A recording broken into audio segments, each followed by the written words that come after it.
السلام علیکم ورحمۃ اللہ وبرکاتہ۔ الحمد للہ رب العالمین والصلاة والسلام علی سید المرسلین وعلی آلہ واصحابہ اجمعین، اما بعد۔ اعوذ باللہ من الشیطان الرجیم۔ بسم اللہ الرحمن الرحیم۔ قال اللہ تبارک و تعالی کل نفس ذائقۃ الموت، صدق اللہ العظیم۔ محترم سامعین کرام، جناب صدر جلسہ اور حاضرین کرام، آپ حضرات کی عزت افزائی کا شکریہ کہ آپ نے اس ناچیز کو موت کے بارے میں تبادلہ خیال کرنے کا نادر موقع عنایت کیا۔ اس کے لیے میں آپ کا دوبارہ شکریہ ادا کرتا ہوں اور موت کے بارے میں اپنی ناقص معلومات آپ کے سامنے پیش کرتا ہوں۔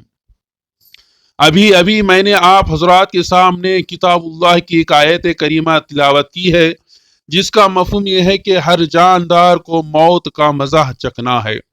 حضرات، موضوع تلخ حقیقت کا نام ہے جس سے کسی بھی جاندار کو چھٹکارا نہیں۔ جو بھی اس دار فانی میں آیا ہے، ایک نہ ایک دن اس کو خیر آباد کہہ کر دار بقا کی راہ لے گا اور اپنے مالک حقیقی سے جا ملے گا۔ ایسا نہیں کہ کوئی بھی متنفس موت سے اپنا دامن بچا لے اور اس دنیا میں ہمیشہ ہمیشہ کے لیے رہ جائے۔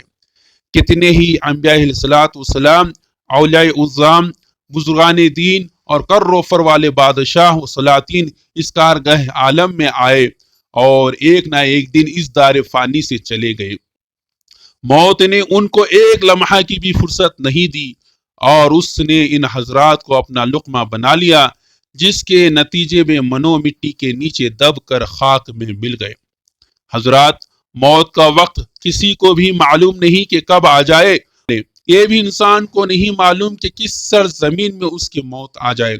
قرآن کہتا ہے وَمَا تَدْرِي نَفْسٌ بِأَيْدِي عَرْضٍ تَمُوتُ، اور کسی نفس کو معلوم نہیں کہ کس سرزمین میں مر جائے۔ حضرات، انسان خوبصورت سے خوبصورت اور مضبوط سے مضبوط مکان کی کسی کھوٹری میں اپنے آپ کو بند کر لے تاکہ موت کے پنجے سے بچ جائے، تو ایسا نہیں کہ وہ اس سے بچ جائے، بلکہ موت وہاں بھی اپنی مقررہ وقت پر آ جائے گی اور اس کو اپنا لقمہ بنا لے گی۔ قرآن کہتا ہے اینما تکونوا یدرککم الموت ولو کنتم فی بروج مشیدہ، تم جہاں کہیں بھی رہو گے موت تم کو پکڑ لے گی، اور اگرچہ تم مضبوط قلعوں میں ہی کیوں نہ رہو۔ ایک دوسری جگہ ارشاد خداوندی ہے ان الموت الذی تفرون منہ فانہ ملاقیکم، اس موت سے تم لوگ بھاگتے ہو وہ تمہارے پاس آ کر رہے گی۔ آج انسان دنیا میں اس طرح مشغول ہے کہ اس کو موت بھولے سے بھی نہیں یاد آتی۔ کوئی باغات کے بڑھانے اور اس کو سرسبز و شاداب بنانے میں مصروف ہے، کائنات کی تعمیرات اور اس کو بارونق اور زیب و زینت سے آراستہ کرنے میں، کوئی مال جمع کرنے میں مشغول ہے، تو کوئی اپنے کاروبار بزنس کو بڑھانے میں، تو کوئی عہدہ اور کرسی کے حاصل کرنے میں، کوئی قیادت و سیادت کے دام تزویر میں گرفتار ہے، تو کوئی اپنے ملک کے حدود و ارباں کو سعادت دینے میں غرض۔ ہر قسم کے افراد موت کی یاد سے غافل ہو کر اپنی دنیا کو سنوارنے اور اس کو خوشنما بنانے میں محو ہیں۔ اگر ان افراد کو یاد آ جائے کہ ایک نہ ایک دن مرنا ہے اور موت کے پنجے میں گرفتار ہونا ہے، تو اپنی دنیا اور اس کے ساز و سامان کو بھول کر موت اور خدا کی یاد میں مصروف ہو جائے۔ موت کو یاد کرنے کی احادیث میں بہت تاکید کی گئی ہے۔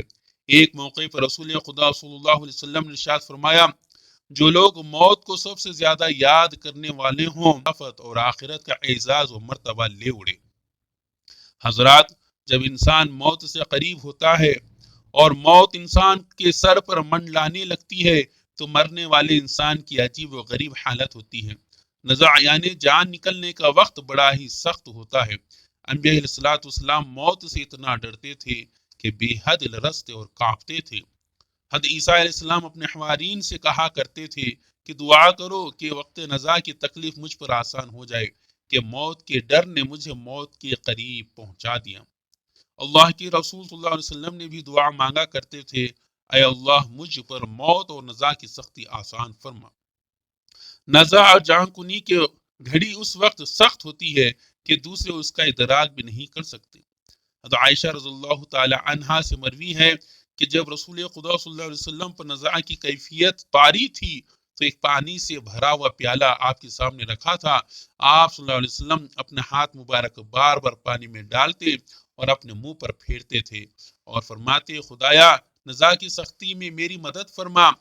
ایک روایت میں ہے کہ آپ کی تکلیف کو دیکھ کر حضرت فاطمہ الزہرا رضی اللہ تعالی عنہا بار بار عرض کرتی تھی، ہائے میرے ابو کو کس قدر تکلیف ہے۔ حضرت عمر رضی اللہ تعالیٰ عنہ نے حضرت کعب رضی اللہ تعالیٰ عنہ سے پوچھا کہ موت کی کیفیت بیان کرو، تو انہوں نے عرض کیا، جس طرح ایک کانٹے دار ٹہنی کو آدمی کے اندر داخل کر دیا جائے جس سے بدن کا ہر حصہ لپٹ جائے، پھر ایک بائک اسے کھینچ لیا جائے، اس طرح جان نکلتی ہے۔ حضرت اوزاعی کہتے ہیں کہ ہمیں بات پہنچی ہے کہ مردوں میں تکلیف کا اثر محسوس ہوتا رہتا ہے۔ حضرت شداد بن اوس کہتے ہیں کہ موت دنیا اور آخرت کی سب تکلیفوں سے زیادہ سخت ہے، وہ راہ چلا دینے سے زیادہ سخت ہے، وہ قینچیوں سے قطر دینے سے زیادہ سخت ہے۔